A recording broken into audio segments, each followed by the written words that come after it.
Imagine que cet instant soit celui où tu cesses de remettre ta vie à plus tard et décides de commencer vraiment. Pas à partir de la culpabilité ni de l'urgence, mais à partir de la lucidité. Chaque année, beaucoup de personnes répètent le même rituel. Des promesses qui se dissipent, des listes qui ne se réalisent jamais, et ce sentiment persistant d'être toujours en retard. Pourtant, la sagesse stoïcienne propose une vision différente. La vie ne se transforme pas par un désir intense, mais lorsque tu mets de l'ordre en toi et agis avec intention. Ce n'est pas une mode récente, mais un enseignement qui a guidé des philosophes, des leaders et des personnes ordinaires ayant choisi d'abandonner le chaos intérieur pour construire leur caractère jour après jour. Peut-être reconnais-tu ce malaise silencieux, un esprit épuisé, des erreurs qui se répètent, une recherche constante de calme, de concentration et d'autodiscipline sans savoir par où commencer. Si tu aspires à une croissance personnelle authentique, à une force intérieure et à une manière claire de recommencer cette nouvelle année, cet espace a été créé pour toi. Ici, nous parlerons de stoïcisme appliqué à la vie réelle, de principes simples pour instaurer de l'ordre, réduire le bruit mental et bâtir une base solide. Il ne s'agit pas de discours creux, mais d'idées claires et d'outils pratiques pour gagner en direction, en discipline et en clarté. Avant d'avancer, je te propose un geste simple mais significatif. Si ce message résonne en toi, laisse dans les commentaires une phrase qui représente ta décision de recommencer avec ordre et conscience. Ne le fais pas pour la chaîne, fais-le pour toi. L'écrire est une manière de sceller un engagement intérieur, un rappel que ce nouveau départ ne dépend pas du hasard, mais de choix conscients faits dès maintenant. Le premier pas consiste à reconnaître honnêtement ton point de départ. Avant de parler d'objectifs, d'habitudes ou de faire de cette année la meilleure de ta vie, il existe une tâche incontournable. Regarder ta réalité sans filtre, sans excuses et sans auto-illusion. Beaucoup de personnes n'échouent pas par manque de motivation, mais parce qu'elles évitent de se voir telles qu'elles sont. Elles disent vouloir changer, mais n'osent pas reconnaître leurs habitudes, leur désordre financier, la procrastination constante ou le manque de contrôle émotionnel. Puis elles se demandent pourquoi rien n'avance. Le stoïcisme est direct sur ce point. Tu ne peux pas guider ce que tu refuses d'observer. La transformation commence par la clarté, et sans elle, aucun changement n'est possible. Examine comment tu utilises ton temps, ce que tu fais quand personne ne te regarde, à quoi se consument tes heures, et quelles pensées tu nourris chaque jour. Cette révision quotidienne était une pratique essentielle pour les stoïciens, non comme une punition, mais comme une forme d'éveil. Marc Aurèle ne se demandait pas ce qu'il voulait devenir, mais s'il vivait conformément à ses principes dans le présent. Ose aussi définir ce que presque personne ne veut regarder. Le futur que tu choisis si tu ne changes pas. Ce n'est pas du pessimisme, c'est de la lucidité. Visualise une vie prisonnière des dettes, de la confusion mentale, des impulsions incontrôlées et des années qui passent sans but. Permets-toi de ressentir le poids de ce chemin, non pour tomber dans la peur, mais pour établir une limite intérieure claire. À partir de là, avec conscience et décision, commence le véritable changement. Le cerveau humain réagit avec bien plus d'intensité à la douleur qu'au plaisir. C'est pourquoi une image claire de ce que tu ne veux pas vivre est souvent plus efficace que n'importe quelle phrase motivationnelle. Il ne s'agit pas de fantasmer le succès, mais de prendre une décision ferme quant à ce que tu n'es plus disposé à accepter dans ta vie. La discipline ne naît pas de l'enthousiasme passager. Elle naît lorsque tu refuses consciemment une existence vide ou médiocre. Le véritable autocontrôle commence lorsque tu établis une limite claire et que tu la respectes sans négociations intérieures.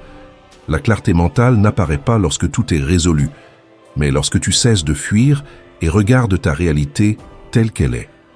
Reconnaître ton point de départ est un acte de courage. Cela implique d'abandonner l'auto-illusion, de cesser d'attendre des conditions idéales et d'assumer pleinement la responsabilité de ta vie. Ce principe est au cœur du stoïcisme, comme du développement personnel authentique.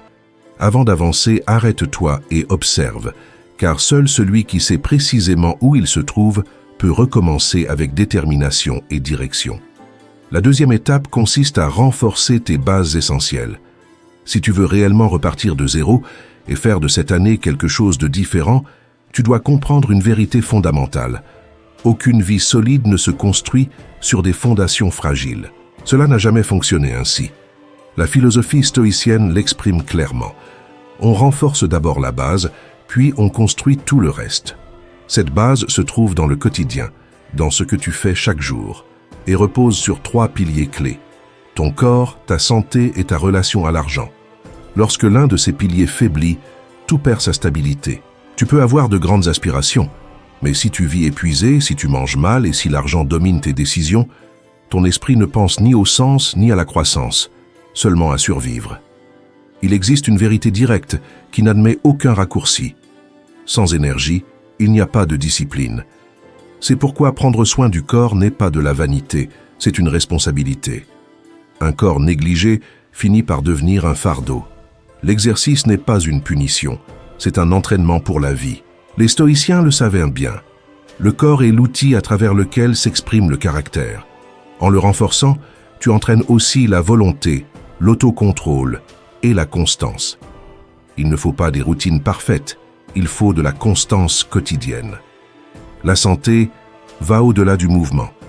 Dormir peu, manger sans attention et vivre dans l'accélération finit toujours par avoir un coût.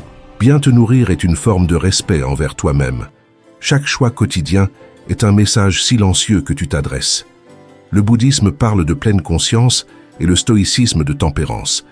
Mais tous deux indiquent la même idée. Prendre soin de soi n'est pas une fragilité. C'est de l'intelligence appliquée à la vie. Et puis, il y a l'argent, peut-être le point le plus sensible pour beaucoup. Le désordre financier génère une anxiété constante. Il n'y a pas de tranquillité mentale lorsque les préoccupations économiques te poursuivent.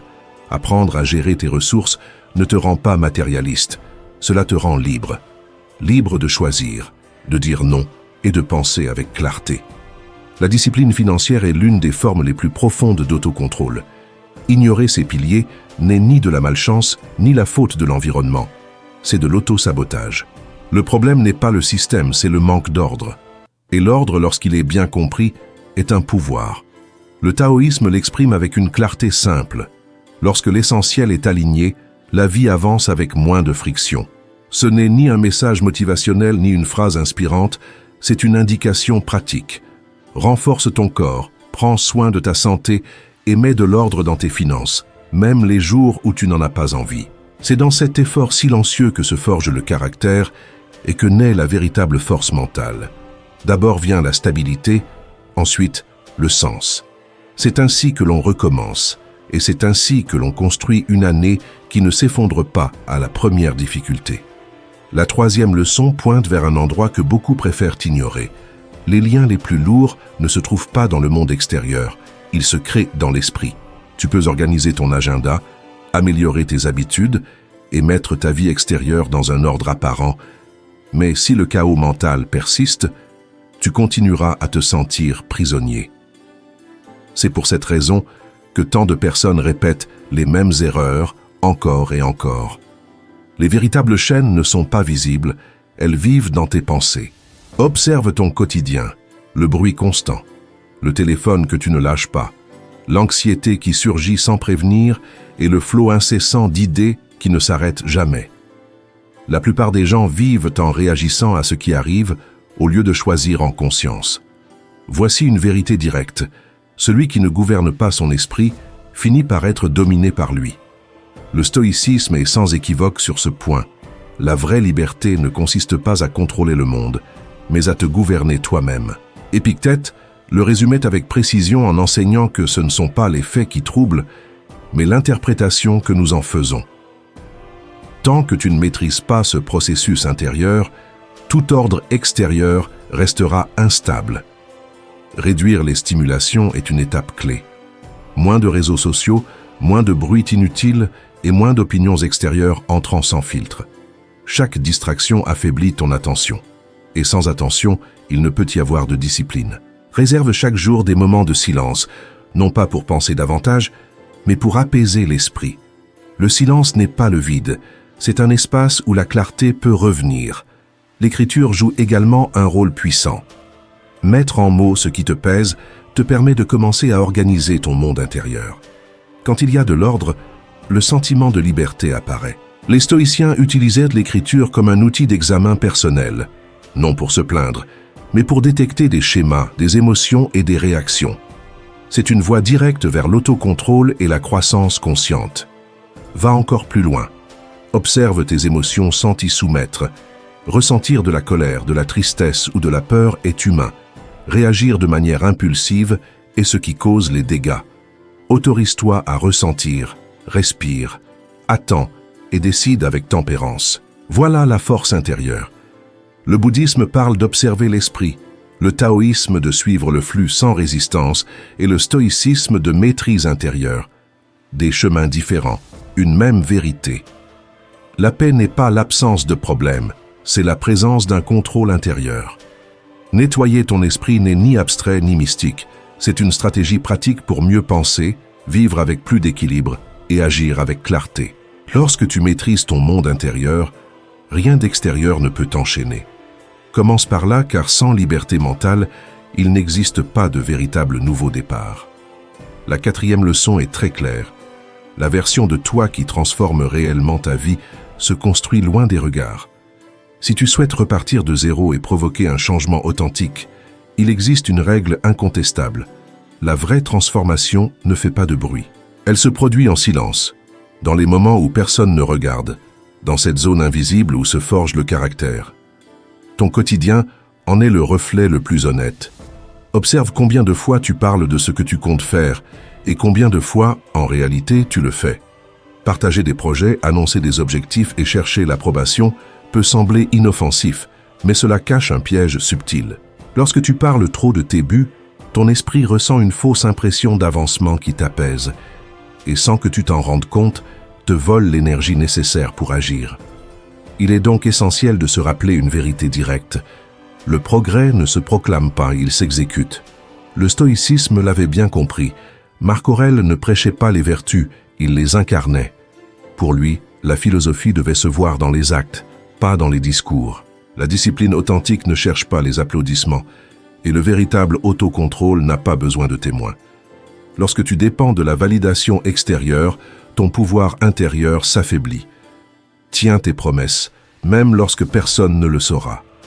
Lève-toi tôt, entraîne-toi, étudie, mets de l'ordre dans tes finances et réduis le bruit inutile. Honorer ta parole envers toi-même est l'une des formes les plus pures de développement personnel et le fondement solide du caractère. Entre dans une phase de silence conscient, n'explique pas, ne te justifie pas et ne cherche pas la reconnaissance. Agis. Le silence renforce la volonté et la solitude, bien utilisé, fortifie l'esprit.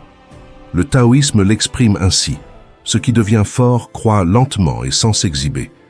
La constance dans l'ombre est inconfortable.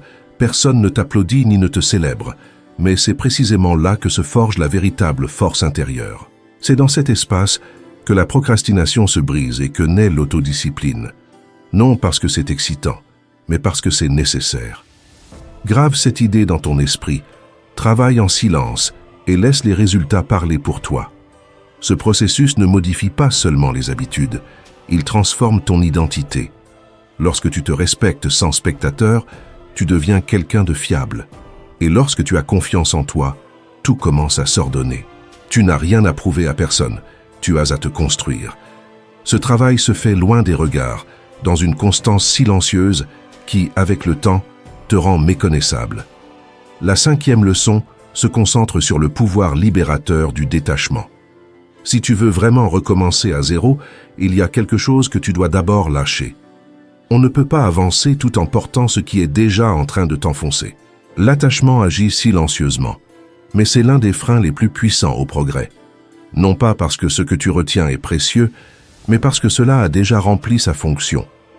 Il se manifeste dans le quotidien.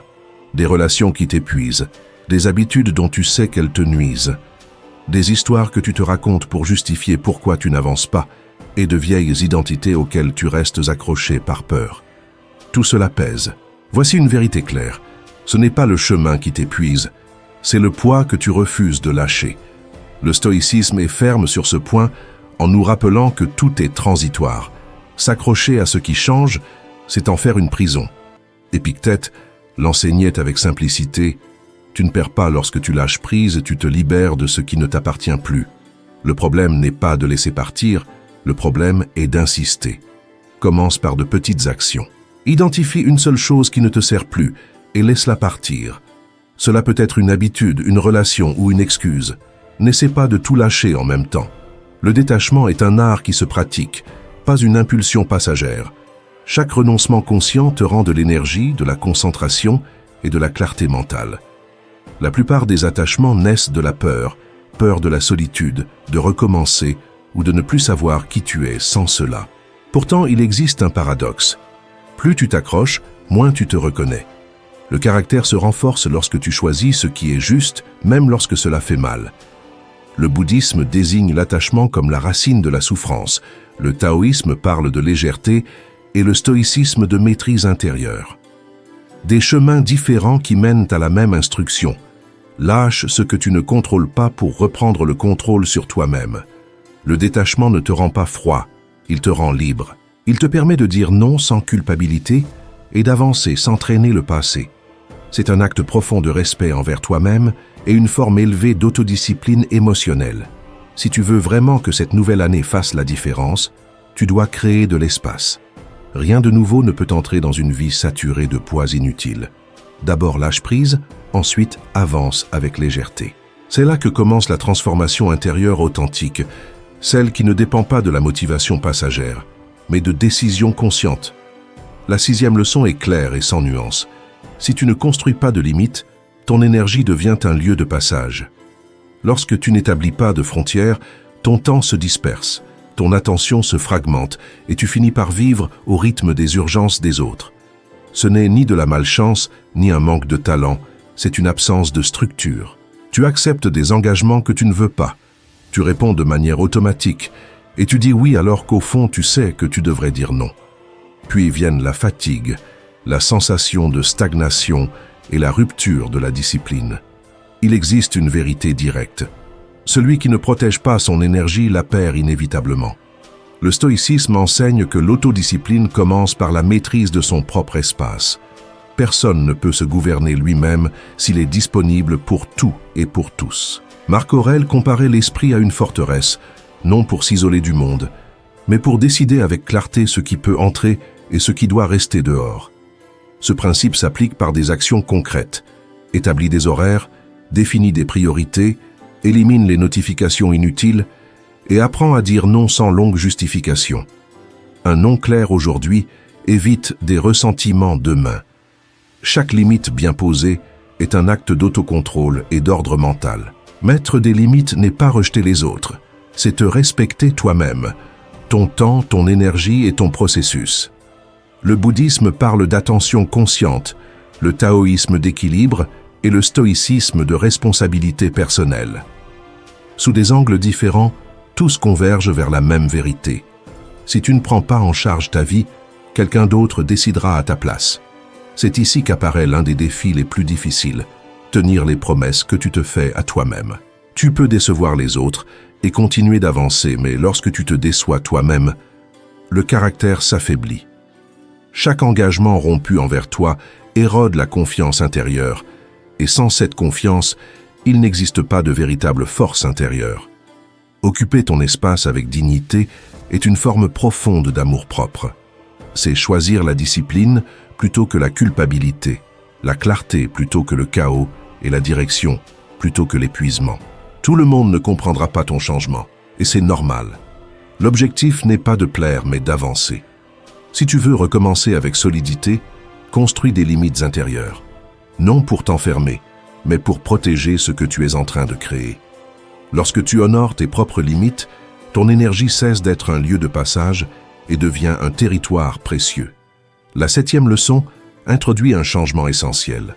Ne construis pas ta vie sur des promesses. Construis une structure. Les promesses sonnent bien, mais elles ne soutiennent rien. Lorsque l'émotion s'estompe, que la fatigue apparaît et que la vie exerce sa pression, une seule chose demeure, la structure que tu as su créer. La structure est le point d'appui de tout le reste.